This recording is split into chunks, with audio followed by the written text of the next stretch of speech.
मुच्यते। पूर्णस्य पूर्णमादाय पूर्णमेवावशिष्यते। ॐ शान्ति शान्ति शान्तिः। हरि ओम्। अखण्डमण्डलाकारं व्याप्तं येन चराचरं तत्पदं दर्शितं येन तस्मै श्री गुरवे नमः। ॐ सहनावतु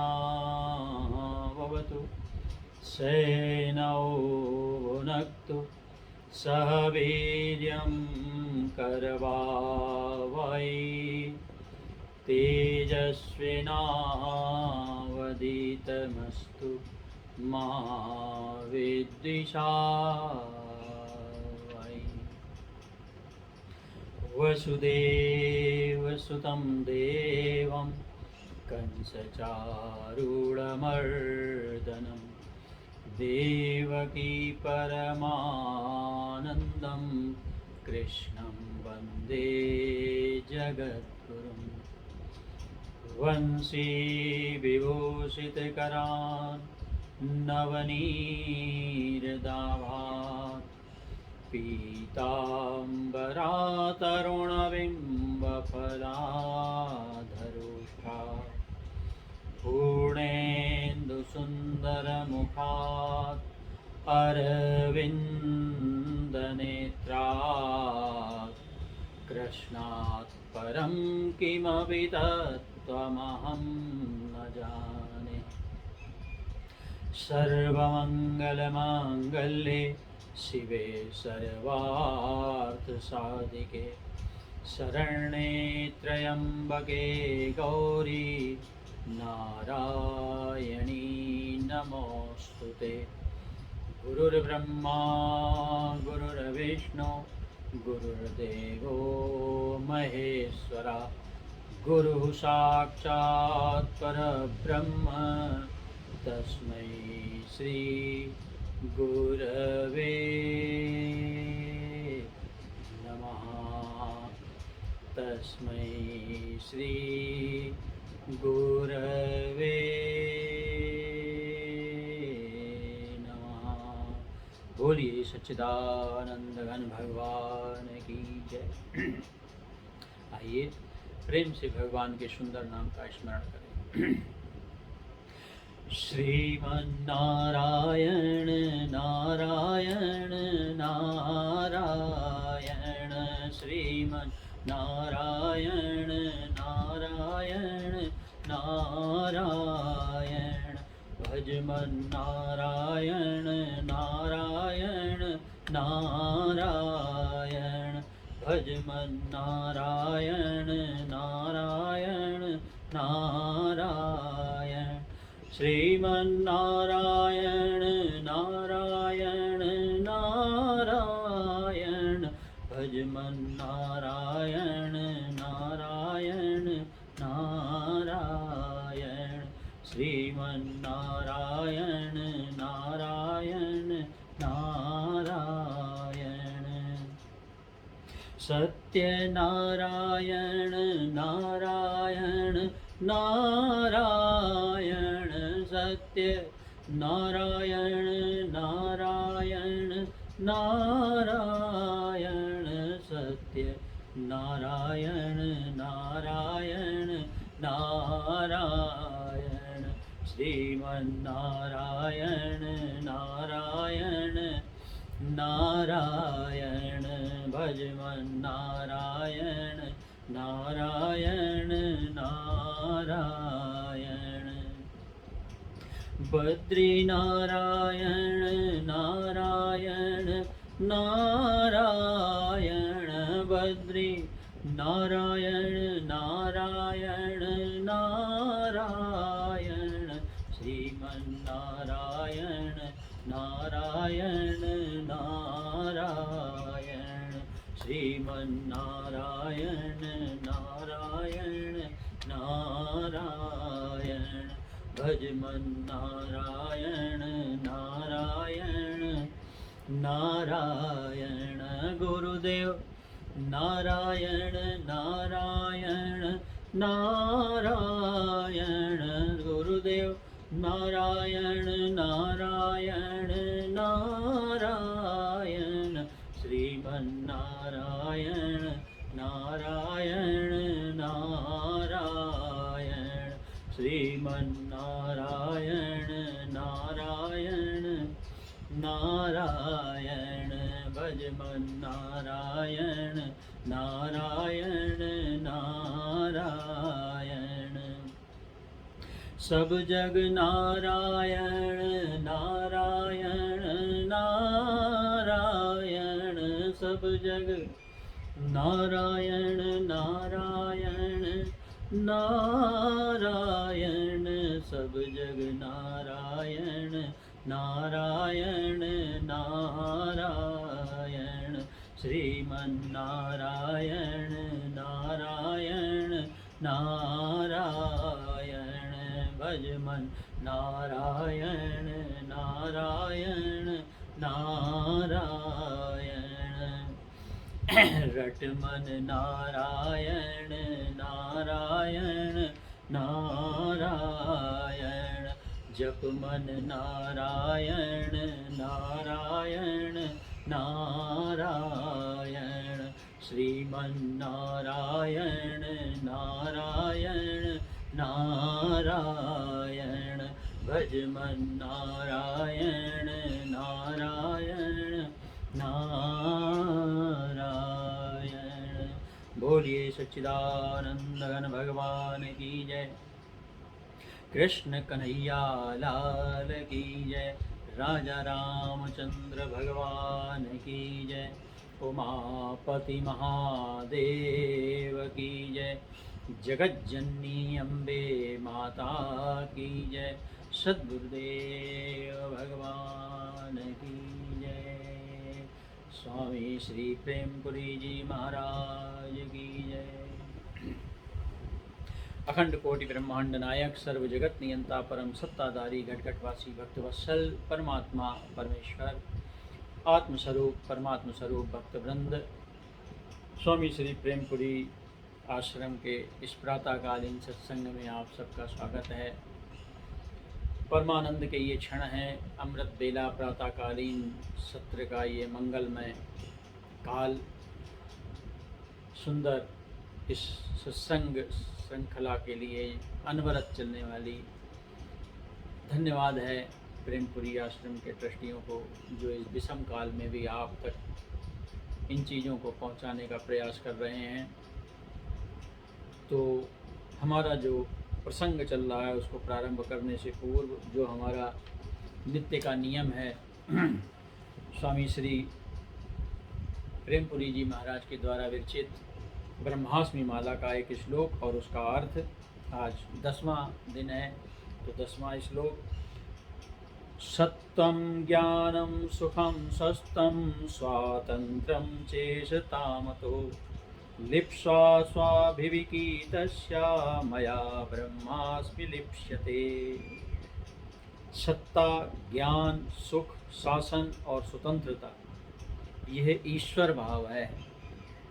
जीव मात्र को इसकी स्वाभाविक लिप्सा है, किंतु मुझे तो मैं ब्रह्म हूँ इस बात की लिप्सा हो रही है। तो ये ब्रह्म वाक्य स्वामी जी के महाराज के जो है हृदय से निकले हुए अनुभूतियों के बारंबार प्रणाम महाराज श्री को करते हुए आइए अपने विषय में हम प्रवेश करें। किस प्रकार से सद्यो मुक्ति और क्रम मुक्ति, दो प्रकार की मुक्तियों का वर्णन सुखदेव जी ने राजा परीक्षित के समक्ष किया है।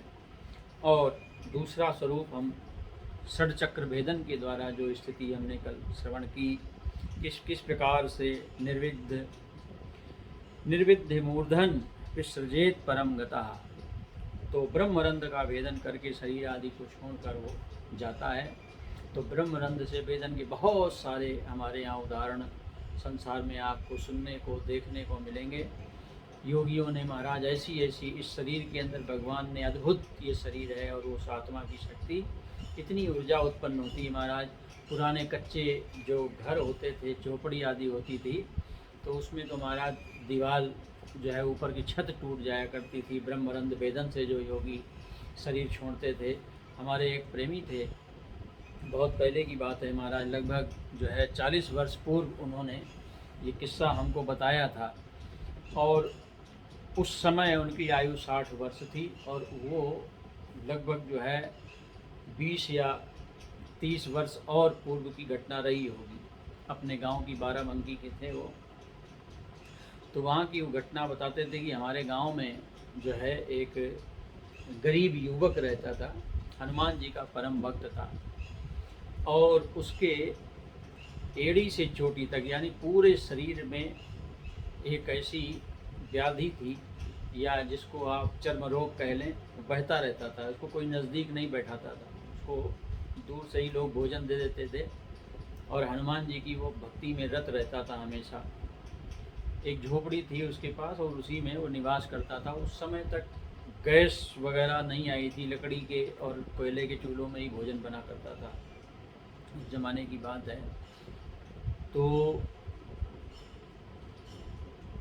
जिस समय वो गांव में विचरण करता था, हनुमान जी की भक्ति करता हुआ अनवरत, तो लोग उससे हमारी आपकी तरह जो मॉडर्न लोग हैं ना, प्रश्न करते थे। जिनका शरीर स्वस्थ होता है ना, वो रोगवान को देखकर, रोगी को देखकर मजाक बनाते। तो लोग उससे पूछते थे कि तुमको क्या मिला भक्ति करके, तुम हनुमान जी की भक्ति करते हो, रात दिन तुमको हनुमान जी के अलावा कुछ सूझता नहीं है, और उसके बदले में तुमको हनुमान जी ने क्या दिया? ऊपर से नीचे तक तुम्हारे शरीर में रोग है और वो ठीक भी नहीं होता, और नंबर 2 तुमको कोई नज़दीक बैठाने को तैयार नहीं। तो वो कुछ भी जवाब नहीं देता, अपना भक्ति में लगा रहता था महाराज और हंसता रहता था। लोग कहते थे खाना पीना लिया, जो सूक्ष्म भोजन जो भी करता था वो, लेकिन वो अनवरत हनुमान जी की भक्ति में रहता था। तो वो सज्जन बता रहे थे हमारे प्रेमी कि एक दिन पूरा गांव, दोपहर का समय था, सब सो रहे थे महाराज, एक भड़ाक से आवाज़, जैसे गैस का सिलेंडर फटता, उस समय तक गैस वैस आई नहीं। तो एक विशाल धमाका हुआ, पूरा गांव जो है भागा, क्योंकि झोपड़ी की तरफ से ही धमाके की आवाज़ आई थी, कोई धुआं कोई ऐसा कुछ था नहीं।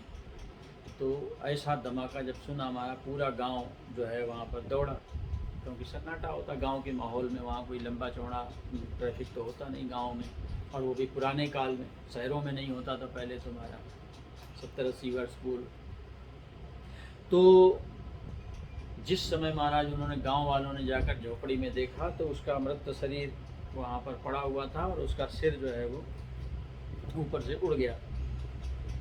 तो जरा कल्पना कीजिए किस ऊर्जा के संग वो सिर फटा होगा, और किस ऊर्जा के संग महाराज वो धमाके की आवाज़ पूरे गांव ने सुनी होगी।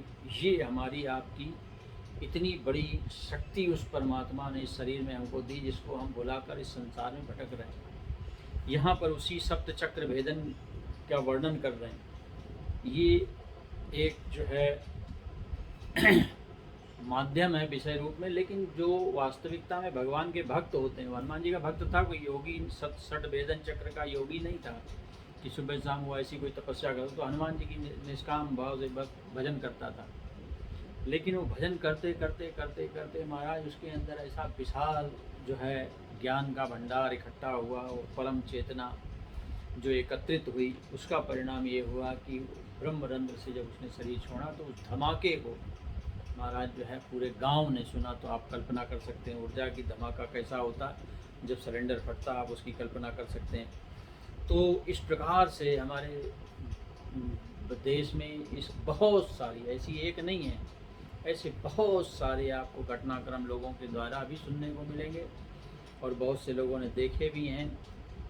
तो कहने का तात्पर्य यह है, सारी चीज़ें यहाँ उपस्थित हैं। मनुष्य शरीर का जो हमको, जिसके लिए कहा जाता है बड़े भाग मानुष तन पावा, सुर दुर्लभ सद ग्रंथ निगावा, देवताओं के द्वारा भी दुर्लभ है महाराज, ये असंभव। अब मैं जो आपको सुनाने जा रहा हूँ महाराज, वो आश्चर्यजनक, जिन ऋषियों मनीषियों आकाशचारी, आकाश में विचरण करने वाले जिन ऋषियों का आवाहन हमारे यहाँ किया जाता है पूजा पाठ में, जो सुखदेव जी के समक्ष सारे उपस्थित हुए थे, जो ऋषि कल्प कल्प है ना, एक कल्प होता 1000 चतुर्युगी का एक कल्प होता है। हाँ, तो महाराज 1000 चतुर्युगी की का दिन होता ब्रह्मा जी का, और 1000 चतुर्युगी की रात होती। तो ऐसी ऐसी आयु वाले है ना, ऐसी ऐसी आयु वाले ऋषि लोग जो है किस प्रकार से, जिसको क्रम मुक्ति कहा जाता है। सुखदेव जी यहाँ पर अब क्रम मुक्ति का वर्णन करने जा रहे हैं। ये तो हो गई 2 प्रकार की सद्यो मुक्ति, आपको बताया कि किस प्रकार से पहले वाले में जो है आसन में स्थित होकर अपना सब कुछ एकाकार करके जो है प्राणों को जीत कर, इंद्रियों को संयमित करके शरीर को अपने परमात्मा में विलय कर देता है, सब कुछ सूक्ष्मता में लय कर देता है। प्रकृति पुरुष सब भेद समाप्त हो जाते हैं, वहाँ केवल जो है महान परमात्मा ही रह जाती है। तो इस प्रकार से समस्त जो है भगवान के स्वरूप में ही विलय हो जाता है, आत्मबुद्धि जिसको कहा जाता है। तो उसके बाद जो है षड्भेदन की रीति आपको बताई। ये जो है सद्यो मुक्ति वालों की स्थिति है, जो तत्क्षण इस शरीर को छोड़ना चाहते हैं। और उसके बाद पश्चात आता जो तपस्या के द्वारा, योग के द्वारा, ज्ञान के द्वारा मुक्त हो गए हैं, लेकिन अभी उनको जो है जो ऊपर के लोग हैं, है ना, जो स्वर्गलोक से ऊपर के लोग हैं, जहाँ पर केवल ज्ञानवानों की गति है, देवताओं की भी वहाँ पर गति नहीं है महाराज। तो ऐसे लोगों का जो आनंद लेते हैं, उनके जो है लोग कैसे हैं, किस प्रकार से वो जो है उस स्थिति में पहुँचते हैं, और किस किस प्रकार से उन सारे लोगों का आनंद लेते हुए अंत में सत्य लोक में पहुंचकर वो पुनः जो है अपने मूल में स्थित हो जाते हैं, जिसको आनंद कहा जाता है, परमानंद अवस्था कहा जाता है। तो स्वयं आनंदित होकर उसमें हजारों लाखों साल का जो जीवन हमारे यहाँ कहा जाता है ना। तो ये सब कल्पना नहीं है, ये वास्तविकता। और यहाँ पर सुखदेव जी राजा परीक्षित को वही चीज़ सुनाने का प्रयत्न कर रहे हैं महाराज। तो यदि अगर उसकी इच्छा है कि मैं ब्रह्मलोक की गति तक जाऊं, क्योंकि ब्रह्मलोक के बाद फिर सत्यलोक है, तो योगी की इच्छा अगर है कि महाराज मैं ब्रह्मलोक तक जाऊं, तो उसको किस प्रकार से शरीर छोड़ना है ना। ये साधारण चीज़ें नहीं है महाराज, है ना। ये जो आप देख रहे हैं मौत का तांडव, ये मरने जीने हाय हाय वालों का नहीं, ये तो रात दिन महाराज अपने स्वरूपस्थ होकर अपने आत्मानंद लेने वालों की स्थिति है, जो निरंतर परमात्मा के भजन में लय रहते हैं, उन लोगों की स्थिति है। तो वो ही इस चीज़ को समझ सकते हैं। यदि प्रयास्यन्नृपपारमेष्ठं वैहायसानामुत यद्विहारम् अष्टाधिपत्यं गुणसन्निवाये सहैव गच्छेन्मनसेन्द्रियैश्च। क्रम मुक्ति, एक एक लोक का आनंद लेते हुए पुनः जो है परमानंद को, ये 2 तो परमानंद को प्राप्त हो गए जिनका वर्णन हमने सुना। अब अगर उस योगी की इच्छा है जिसने जो है इस संसार से मोह माया ममता का परित्याग करके अपना विशुद्ध रूप प्राप्त कर लिया है, लेकिन अभी उसकी इच्छा ब्रह्मलोक की है, बाकी है ना, जिसमें हमारे ये ऋषिगण आते हैं सारे के सारे, जिनका आवाहन किया है। आवाहनी जो ऋषि लोग हैं ये सब इसी अवस्था में रहते हैं महाराज। तो ब्रह्मलोक जाऊं और आठों सिद्धियों का मैं दर्शन करूं, तो आकाशाचारी सिद्धों के संग में विहार करूं, वही हाय सानामुत यद विहारम। तो महाराज जो है ऐसे पारमेष्ठम ब्रह्मलोक की जो है परमेष्ठी ब्रह्मा जी कहा जाता है, तो ब्रह्मलोक की इच्छा है। तो ऐसे जो अष्टाधिपत्यम, अष्ट सिद्धियों का जो है मैं दर्शन करूं या अष्ट सिद्धियों को प्राप्त करूं, जिन्होंने इस प्रकार से अपने हृदय में भावना बना रखी है। क्योंकि जो एक एक साधना के द्वार पार करने के बाद जब इस प्रकार का दर्शन होता है महाराज, ऐसे ऐसे लोगों का दर्शन होता है, ये सब साधना वाले ही समझ सकते हैं, साधारण व्यक्ति के समझ से परे की बात है ये। तो त्रिगुणमय जो ब्रह्मांड है, इसमें किसी भी प्रदेश में विचरण करने का उसका अगर मन है, तो सहैव गच्छेन मन सेन्द्रियश्च, वो अपने इस मनुष्य शरीर के मन और इंद्रियों के साथ वो इस शरीर को छोड़ता है। शरीर छोड़ने के बाद वो सूक्ष्म रूप में आ जाता है, यानी मन भी है, इंद्रियां भी हैं। हाँ, ये देखिए आपने गीता में भगवान ने कहा उत्क्रमण करता है जीवात्मा जब एक शरीर से दूसरे शरीर में जाता है। लेकिन यहाँ पर शरीर में जाने की बात नहीं, यहाँ अशरीरी रूप है। एक जो आपको जगत दिखाई दे रहा है जो आँखों से स्थूल दिखाई देता है, और एक सूक्ष्म जगत है जो महाराज जो है आँखों से नहीं दिखाई देता, उसको देखने के लिए दिव्यम ददामि चे चक्षु, है ना। जिस प्रकार से संजय जो है महाभारत को देख रहे थे, उसी प्रकार से उस जो अव्यक्त जगत है ना, ये जो अव्यक्त अवस्था है, इसको समझने के लिए अगर आप थोड़ी देर के लिए गीता में जाएं तो गीता जी में भगवान ने 2 श्लोकों में 15वें अध्याय में वर्णन किया।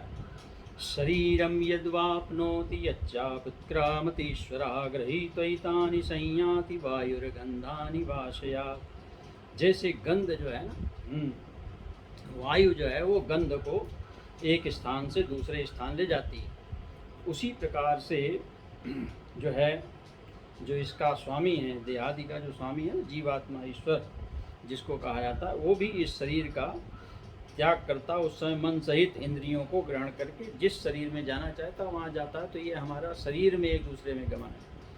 लेकिन जो हमारी दिव्यता है, यानी जब हम इन लोकों से ऊपर उठ जाते हैं, उत्क्रामंतम स्थितम वापि भुंजानम वा गुणान्वितम विमूढ़ा नानुपश्यन्ति पश्यन्ति ज्ञान चक्षुषा। भगवान ने यहाँ पर स्पष्ट कहा कि जो ये अव्यक्त और व्यक्त प्रकृति को समझना और इसके जो लक्षण हैं, जो शरीर को छोड़ता हुआ, शरीर को भोगता हुआ, ये सब चीज़ें रहस्यमय हैं महाराज। भोग कौन रहा है, छोड़ कौन रहा है, उत्क्रामंतम स्थितम, और शरीर में रह भी कौन रहा है ना। तो इस प्रकार से दोनों स्थितियाँ आपके समक्ष हैं। तो हम जो शरीर को छोड़ते हैं वो, और जो शरीर के बाद वाली अवस्था है वो, तो यहाँ पर जो हम बात कर रहे हैं वो महाराज परम अवस्था की बात हो रही है। यानी जो इस मनुष्य शरीर की अवस्था से ऊपर उठ चुके योगी लोग हैं, यानी ज्ञानावस्था के पार या ज्ञानावस्था के समक्ष पहुँचे हुए हैं, और उनको जो है अभी ब्रह्मलोक के आनंद का आनंद लेना है, तो उनके लिए यहाँ पर बात हो रही। तो वो वायु शरीर जो है योगी क्या करता, हाँ, क्योंकि उसका शरीर से निकलना जो है, मन और इंद्रियों को लेके निकलना किसके लिए, क्योंकि अभी जो है वो ब्रह्मलोक तक का आनंद लेना चाहता है, इसलिए उसको शरीर और इंद्रियों की आवश्यकता, यानी सूक्ष्म शरीर में व्याप्त हो जाता है। उसके बाद योगेश्वराणां गतिर्माहुरन्तः वैरिस्त्रलोक्या आत्मनां न कर्मभिस्तां गतिर्माप्नुवन्ति विद्या तपो योग समाधि भाजाम। जो यहाँ समझने योग्य बात है कि योगियों को जो ये शरीर जो है वायु की भांति सूक्ष्म प्राप्त होता है ना, जिसमें ये ऋषि लोग जिस शरीर में निवास हो विचरण करते रहते हैं, लोगों की सहायता करते रहते हैं, उपासकों की सहायता करते रहते हैं। तो महाराज जो है ये जो उनको प्राप्त होता है, ये किसके द्वारा प्राप्त होता है, विद्या तप योग समाधि, विद्या तपो योग समाधि भाजन। ये जो उनको ये प्राप्त होता है महाराज ज्ञान के सेवन के द्वारा, उपासना के सेवन के द्वारा, तपस्या के द्वारा, योग के द्वारा। तो योगियों को त्रिलोकी के बाहर और भीतर सर्वत्र स्वच्छंद विचरण करने की जो ये स्थिति प्राप्त होती है, अधिकार प्राप्त होता है, ये कर्मों के द्वारा संभव नहीं है। न कर्म विस्ताम गतिर्माप्नुवन्ति। ये सोचे कोई कि महाराज मैं बड़े बड़े कर्म करके जो है इस प्रकार की गति को प्राप्त कर लूँगा, तो वहाँ पर ये संभव नहीं है महाराज। तो इसके लिए ही हमारे यहाँ ये सारे उपासना, ज्ञान, ये सब जितनी भी चीज़ें हैं, इनको जब वो ग्रहण करता जाता है और सतह सांसारिक यानी कुएं से बाहर आ जाता है, हम आप जो है कुएं के मेढक हैं महाराज, अपनी दुनिया में बसे हुए हैं, रचे बसे हैं महाराज, और अपनी ही दुनिया में हम खोए हुए हैं। सांसारिक पदार्थों के समूह को इकट्ठा करना ही हमारे मनुष्य जीवन का लक्ष्य है। लेकिन ये यहाँ पर जिन योगियों की बात हो रही है वो इन सब चीज़ों से ऊपर उठे हैं महाराज, है ना।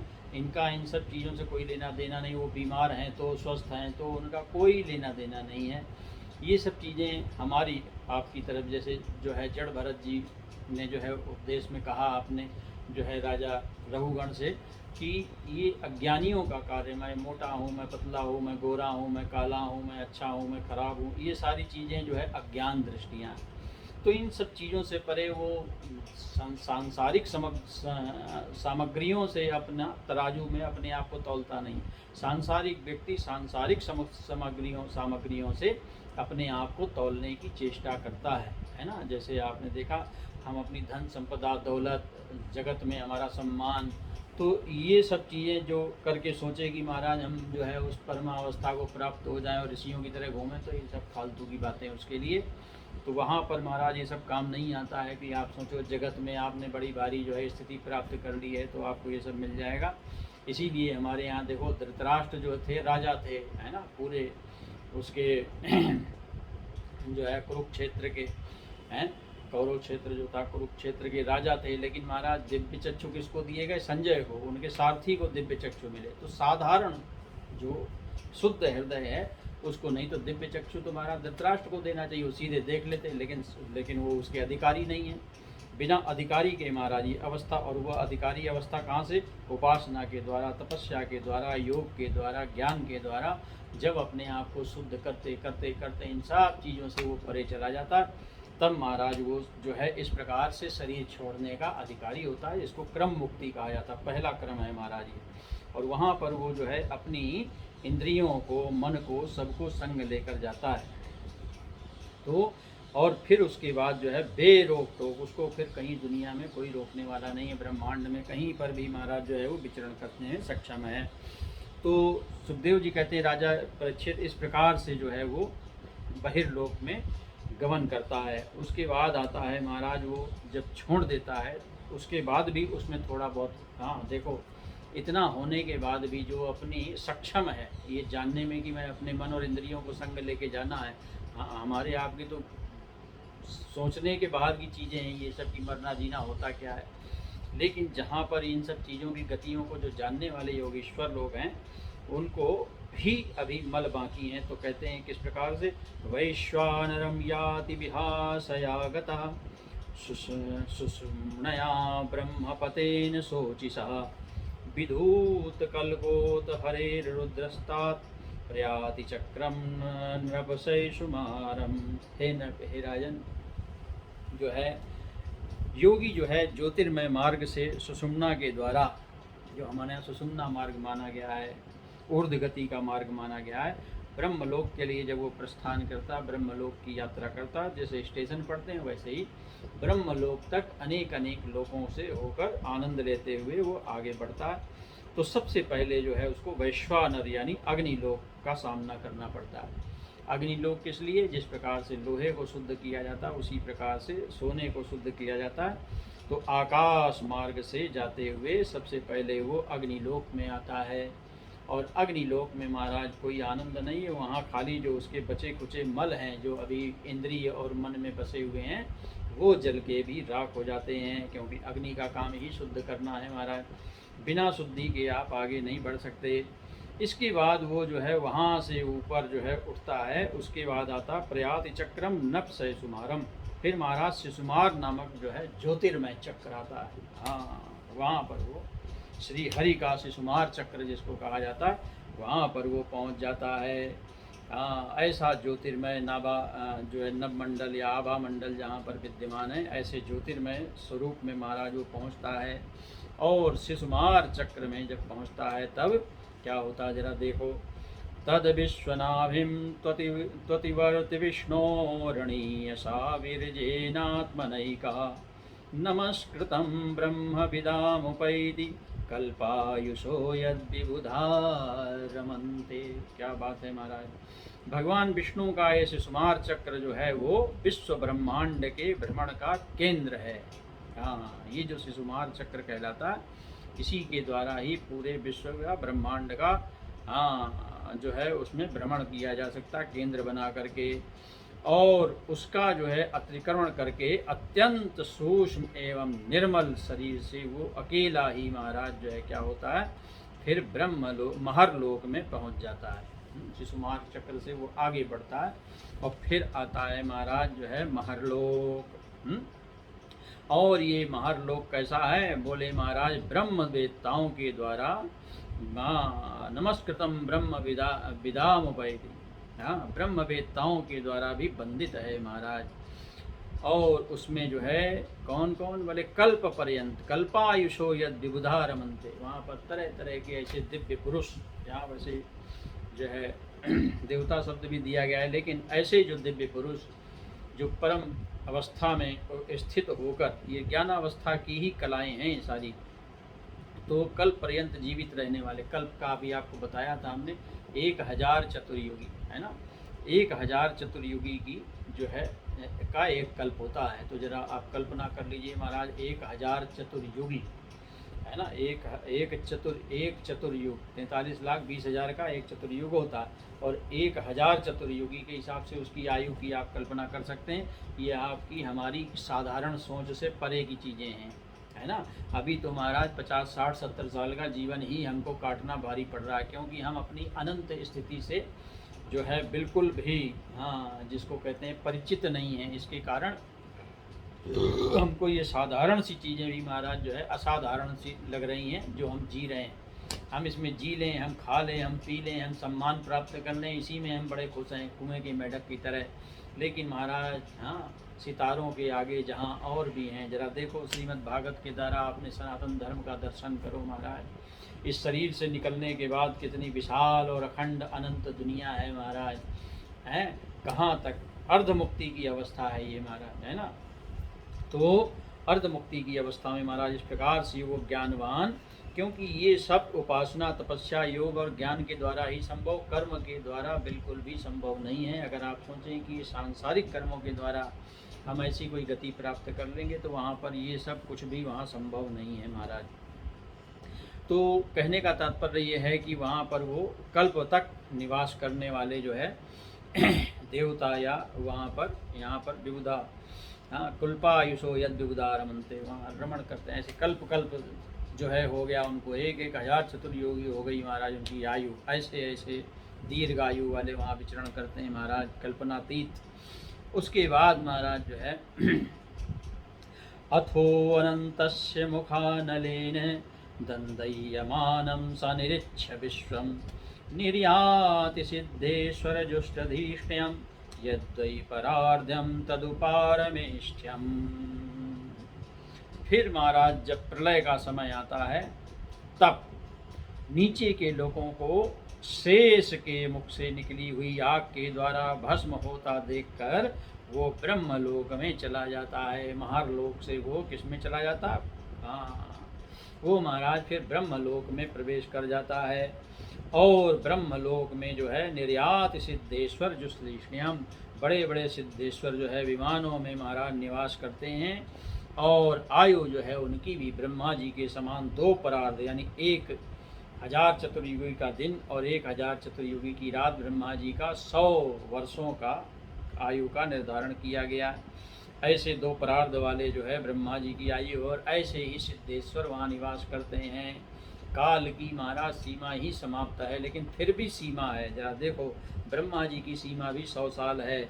तो जहाँ पर जब वो ब्रह्मलोक में पहुँचता है महाराज, बोले वहाँ क्या है कि ना यत्र शोको न जरा न मृत्यु न नीते न चाद्वेगरते कुतश्चित् यच्चिच्चतु तत्तोदा कृपया निंदविंदा दुरंत दुख प्रभवानुदर्शनात्।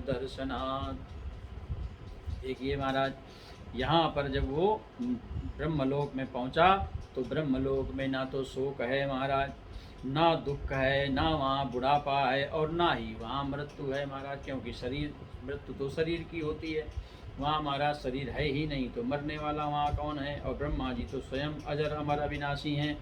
तो फिर वहाँ महाराज किसी प्रकार का उद्वेग होना, भय होने का तो कोई मतलब ही नहीं है। ना उद्वेग, हाँ, ना मृत्यु, न जरा, न शोक, हाँ, तो कुछ भी नहीं है महाराज वहाँ पर। कैसे हो सकता है? तो वहाँ पे भी दुख है? बोले हाँ दुख है, वहाँ भी दुख है महाराज। क्या दुख है? जरा सुनो। केवल एक ही बात का वहाँ दुख है, वो यही है कि परम पद को ना जानने के कारण जो जन्म मृत्यु के अत्यंत घोर संकट में दुरंत दुख प्रभवानुदर्शनात्, जब वो ब्रह्मलोक के निवासी हमारे ऐसे आपके ऐसे चक्की में पिसने वालों को, जिसके लिए कबीरदास ने कहा चलती चक्की देख के दिया कबीरा रोए, और दो पाटन के बीच में साबुत बचा न कोय। तो ऐसा जो चक्र चल रहा है महाराज माया का, उसमें पिसते हुए को देखकर अपने स्वरूप को ना जानने के कारण, रात दिन दुखों को में ही महाराज संकटों में अपने आप को गिरा हुआ मानने के कारण उनको दयावश बड़ी व्यथा होती महाराज। ये वहाँ का ब्रह्मलोक का दुख है, जब वो हमारे ऐसे पृथ्वी लोक के निवासियों को देखते हैं महाराज इस प्रकार से रोते चिल्लाते, हाय मेरी रक्षा करो, हाय बचाओ, हाय कोई है, इस प्रकार से महाराज जब रोते बिलखते महाराज जब वो देखता है, तो बड़ी गंभीर समस्या आ जाती महाराज। उसको बड़ी दया आती कि अरे ये मूर्ख लोग अपने स्वरूप को नहीं जानते, जो है भगवत भजन ना करने के कारण, परमेश्वर के संग अपने आप को एकाकार ना करने के कारण इनको बार बार ये दुख सहना पड़ता है महाराज। तो इस प्रकार से वो फिर ब्रह्मलोक की यात्रा संपन्न हो जाती है। उसके बाद आता है महाराज पुनः अब उस सूक्ष्म शरीर के छोड़ने का भी जब नंबर आता है तो उसको कहते हैं सत्यलोक।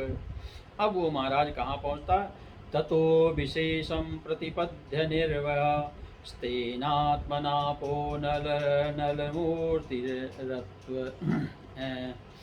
तेनात्मनापो नलमूर्तिरत्वरन् ज्योतिर्मयो वायुमपेत्य काले वायात्मनाखं बृहदात्मलिंगम। अब वो महाराज सत्यलोक में पहुंचता, अंतिम जो लोक है सत्यलोक, नाम ही उसका सत्य है, यानी जहाँ पर सत्य के अलावा कोई वहाँ पर मन इंद्रिय की या कोई गति वहाँ पर बची नहीं है। अब महाराज इतना दिन आनंद लेने के पश्चात वो भी निर्भय होकर सूक्ष्म शरीर को फिर क्या करता है, अब महाराज वो शरीर को भी जो है धीरे धीरे जो वो सूक्ष्म शरीर लेके आया था उसको जो है पृथ्वी तत्व में मिला देता है और बिल्कुल शांत चित्त हो जाता है, और सातों आवरण जो उसने ओढ़ रखे उनका वो भेदन करता है।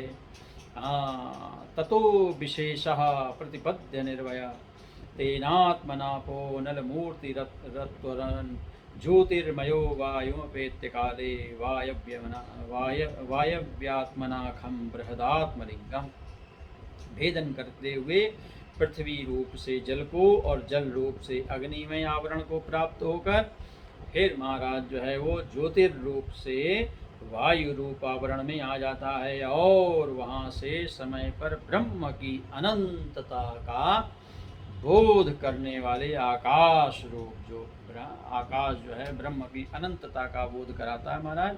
तो ऐसा ब्रह्म की अनंतता का बोध कराने वाला जो आकाश है, फिर जो है महाराज वो आकाश रूप आवरण में आ जाता है, सप्त आवरणों को भेदता हुआ अंत में आकाश रूप हो जाता है। वो सूक्ष्म शरीर उसका धीरे धीरे महाराज ये क्रम मुक्ति का स्वरूप है महाराज। ये सनातन धर्म है जिसमें हम आप जन्म लिया महाराज, ऐसा धर्म मिल गया है। हम ना जाने कौन सा भाग्य, ना जाने कौन सा महाराज पुण्य हम लोगों ने किया था, जो ऐसे ऐसे विज्ञान ऐसी ऐसी चीज़ें जिस धर्म में हैं, और हम लोग भटक रहे हैं, पागलों की तरह से भटक रहे हैं महाराज। अद्भुत देखने में ही महाराज, सुनने में ही रोमांच हो जाता, रोंगटे खड़े हो जाते हैं महाराज, हैं सारा शरीर हिल जाता है। किस प्रकार से हमारे ऋषि मनीषी ऐसे ऐसे आनंद लेते हुए लोकालोक का आनंद लेते हुए विचरण कर रहे हैं सूक्ष्म रूप से, हैं। तो इस प्रकार महाराज स्थूल आवरणों को वो पार कर जाता है। तत्पश्चात क्या होता है, श्रोत्रेण चोपेत्य नवो गुणत्तम प्राणेन चाकोतिमुपैति योगी घ्राणेन गंधम रसनेन वैरसम रूपम तु दृष्ट्या श्वसनं त्वचैव श्रोत्रेण चोपेत्य नभो गुणत्तम प्राणेन चाकोतिमुपैति योगी।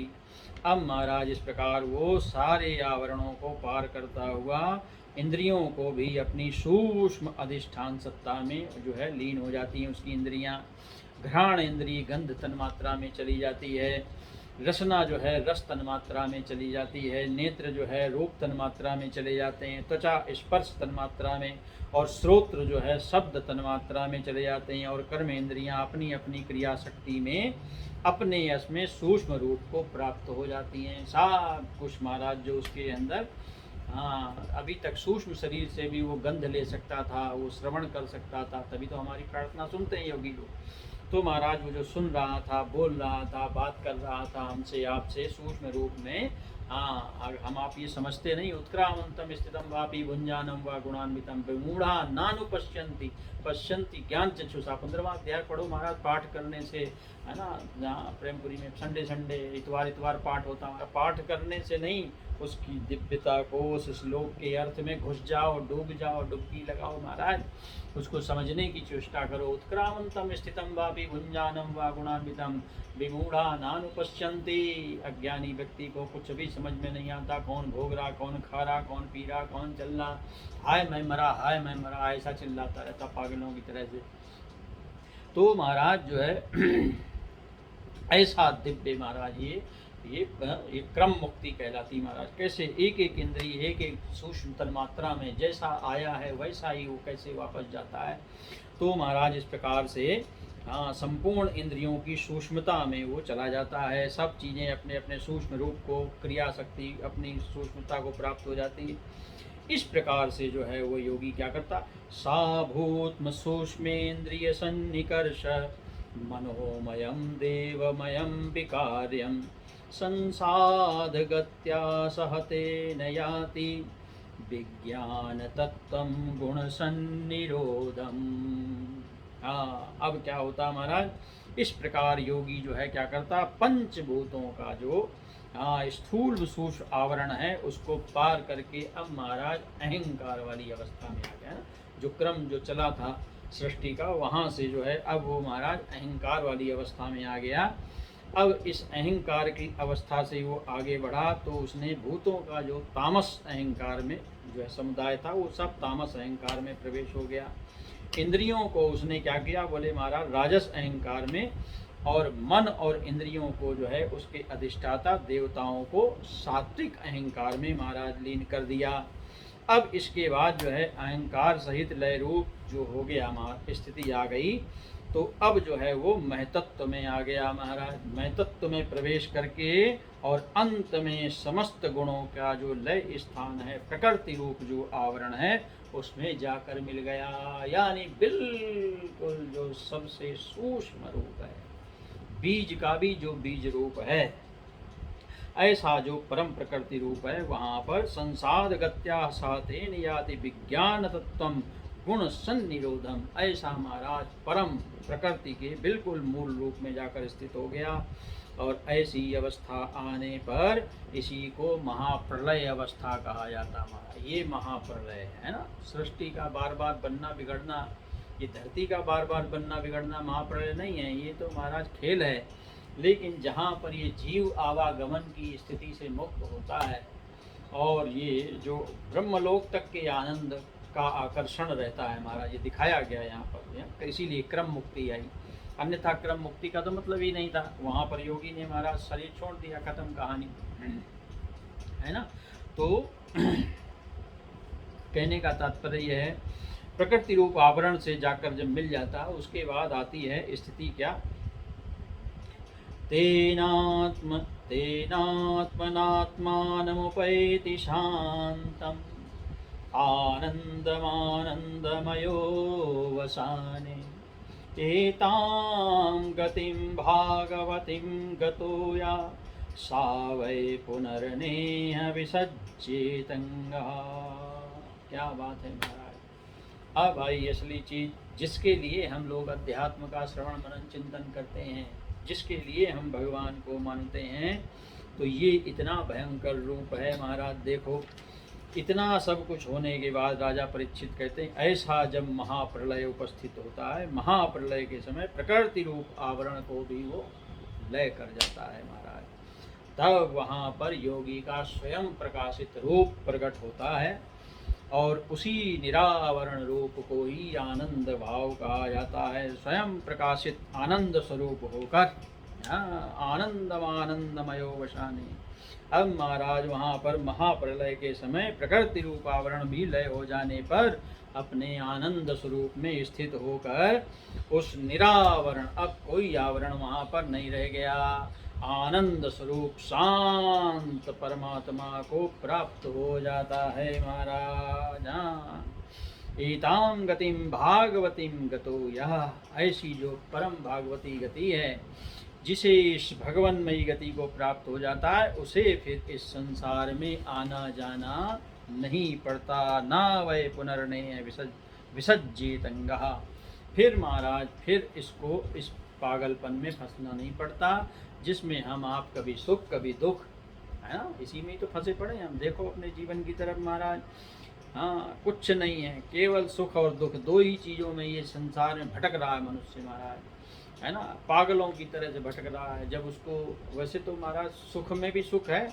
और दुख में भी सुख ढूंढ लेता है आदमी, ये भी एक समस्या है महाराज। बड़ा पसीना बहा के कहीं अपने गंतव्य स्थान में पहुंच जाए ना, बड़ा प्रसन्न होता है, अरे बोले महाराज बड़े ही मुश्किल से पहुंच गए, बड़ा खुश है।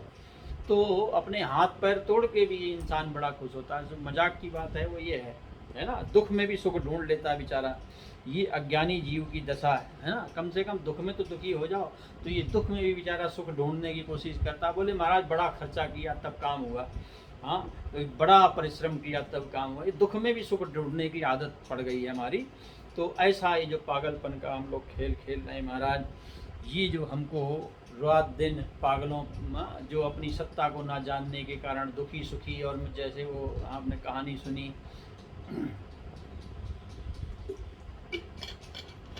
कि महाराज एक निर्धन व्यक्ति था और वो हमारी आपकी तरह जो कल्पना में हो गया रात में सोते सोते, और जो है उस कल्पना में जो है उसने देखा कि वो एक किसान बन गया है, और किसान बनने के बाद जो है उसने खेती की। खेती करने के बाद महाराज उसने जो है सरसों उगाई, और फिर महाराज उसने बहुत सारा तेल इकट्ठा किया, और उनको पुराने ज़माने थे तो मटकों में भर भर के, मिट्टी के मटकों में भर के उसने खूब सारा तेल इकट्ठा करके एक के ऊपर एक रखा। फिर महाराज विचार करने लगा, अब इस तेल को बेचूंगा, फिर मुझे धन मिलेगा तो फिर मैं इससे विवाह करूंगा, और विवाह करने के बाद जो है मेरी बहुत सारी संतानें होंगी, फिर वो संतानें जो है मुझे और मेरी पत्नी को दुखी करेंगी, मेरी पत्नी शिकायत लेकर मेरे पास आएगी, और फिर मैं गुस्सा होकर जो है बच्चों को तो नहीं, मैं अपनी पत्नी को मारूंगा। और ऐसा कहकर के महाराज उसने लात मारी और सारे मटके टूट गए। और जब उसने सारे मटके टूट गए तो दुखी हो गया तो उठ के बैठ गया महाराज। ना वहाँ कोई खेत है, ना मटका है, ना तेल है, ना घर वाली है, ना बच्चे हैं, कुछ भी नहीं है, खाली एक कल्पना थी। ना वहाँ कोई तेल था जो बहता महाराज, सब कुछ समाप्त हो गया। कहने का तात्पर्य ये है, ऐसी ही कल्पना युक्त ज़िंदगी में हम जी करके अपने आप को धन्य भाग्य समझते रहते हैं। ना जाने क्या क्या कल्पना में हम प्राप्त कर लेते हैं, और कल्पना में ही छोड़कर चले जाते हैं।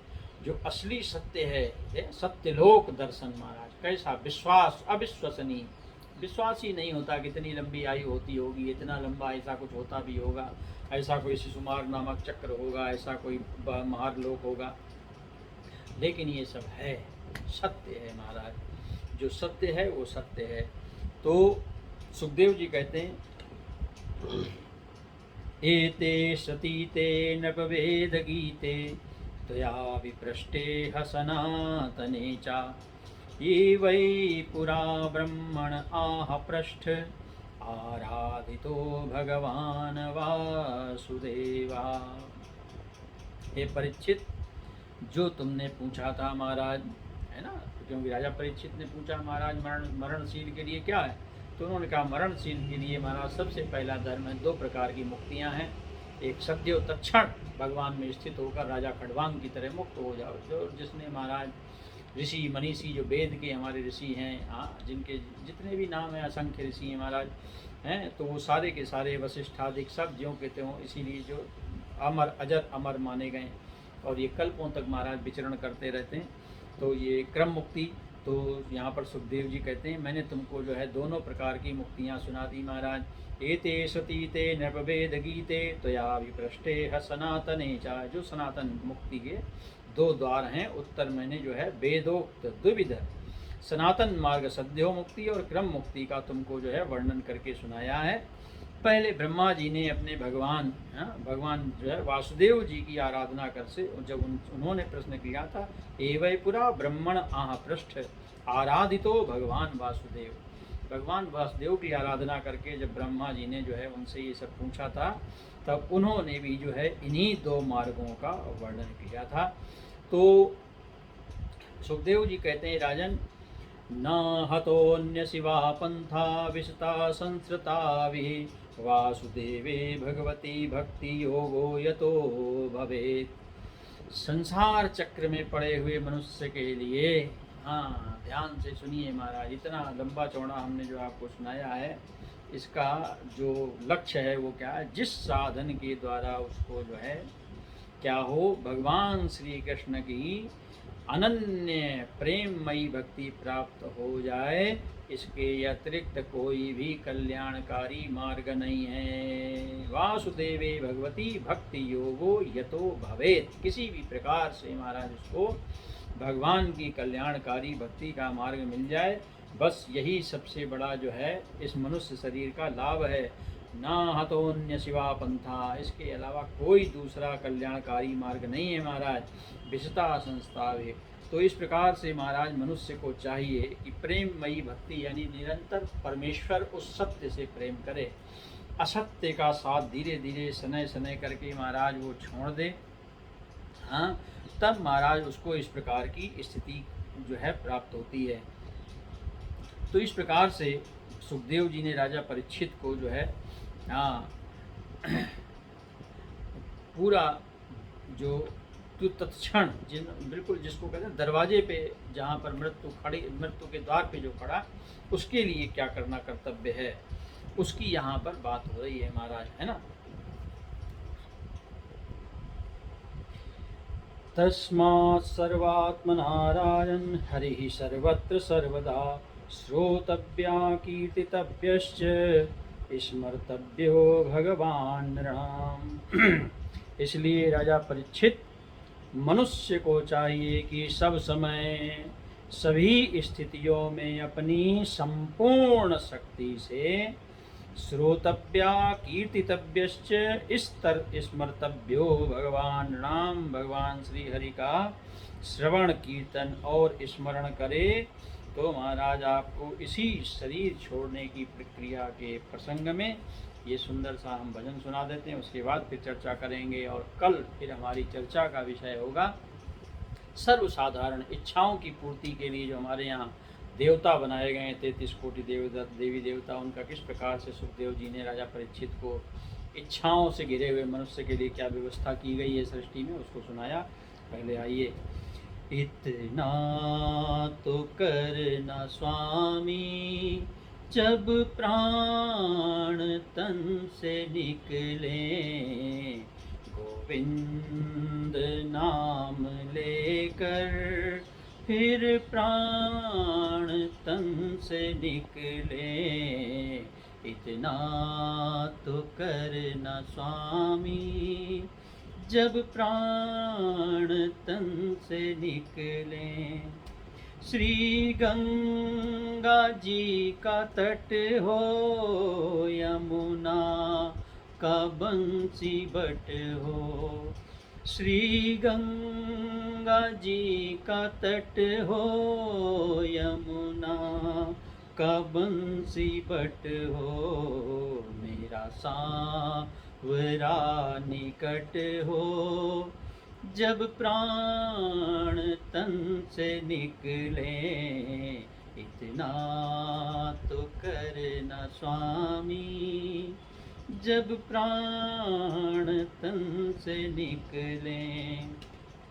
सिर सोहना मुकुट हो, मुखड़े पे काली लट हो। सिर सोहना मुकुट हो, मुखड़े पे काली लट हो। यही ध्यान मेरे घट हो, जब प्राण तन से निकले। इतना तो करना स्वामी, जब प्राण तन से निकले। पीतांबरी कसी हो, होठों पे कुछ हंसी हो। पीतांबरी कसी हो, होठों पे कुछ हंसी हो। छवि ये ही मन बसी हो, जब प्राण तन से निकले। इतना तो करना स्वामी, जब प्राण तन से निकले। आना जरूर आना, राधे को संग लाना। आना जरूर आना, राधे को संग लाना। दर्शन मुझे कराना, जब प्राण तन से निकले। इतना तो करना स्वामी, जब प्राण तन से निकले। भीष्म पितामह का चिंतन कीजिए महाराज। भगवान श्री कृष्ण पीताम्बरी लहराती हुई सामने खड़े हैं। हाँ, जब कंठ प्राण आवे, कोई रोग ना सतावे। जब कंठ प्राण आवे, कोई रोग ना सतावे। यम दर्श ना दिखावे, जब प्राण तन से निकले। इतना तो करना स्वामी, जब प्राण तन से निकले। गोविंद नाम लेकर फिर प्राण तन से निकले। उस वक्त जल्दी आना, नहीं श्याम भूल जाना। उस वक्त जल्दी आना, नहीं श्याम भूल जाना। मुरली की धुन सुनाना, मुरली की धुन सुनाना। जब प्राण तन से निकले। इतना तो करना स्वामी, तब प्राण तन से निकले। यह नेक सी अरज है, मानो तो क्या हरज है। ये नेक सी अरज है, मानो तो क्या हरज है।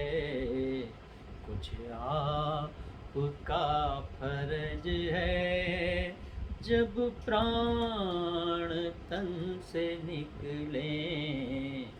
इतना तो करना स्वामी, जब प्राण तन से निकले। गोविंद नाम लेकर तब प्राण तन से निकले। अंतकाले च मामेव स्मरन् मुक्त्वा कलेवरम्। तस्मात् सर्वात्मना राजन् हरिः सर्वत्र सर्वदा श्रोतव्यः कीर्तितव्यश्च स्मर्तव्यो भगवान राम। तो ऐसे प्रभु का हर समय जब आप चिंतन करेंगे, श्रवण करेंगे, कीर्तन करेंगे, हर स्थिति में सगुण निर्गुण सब कुछ वही है महाराज, कुछ भी अलग नहीं है। उपनिषद पढ़ोगे तो भी वही है, और श्रीमद् भागवत श्रवण करोगे तो भी वही है। कोई 2 4 10 परमेश्वर भगवान ब्रह्म नहीं है। हर रूप में, हर चीज में, हर वस्तु में। बार बार आपको कितनी बार बताएं, ईशावास्यमिदं सर्वं यत् किंच जगत्याति यत्किन जगत्याम जगत, जो कुछ भी है ईश्वर है, ईश्वर के अतिरिक्त यहाँ कोई दूसरी चीज महाराज है नहीं। ये बात आपको बिल्कुल समझ लेनी चाहिए। मर्जी आपकी है, सुनाना हमारा काम। कल पुनः हम चर्चा को आगे बढ़ाएंगे, किस प्रकार से क्या क्या हमारे यहाँ देवताओं का कर्तव्य है। बोली सच्चिदानंद भगवान की जय। सर्वे भवन्तु सुखिनः, सर्वे सन्तु निरामया, सर्वे भद्राणि पश्यन्तु, मा कश्चित् दुःखभाग् भवेत्। ओम शांति शांति शांति। ॐ शान्ति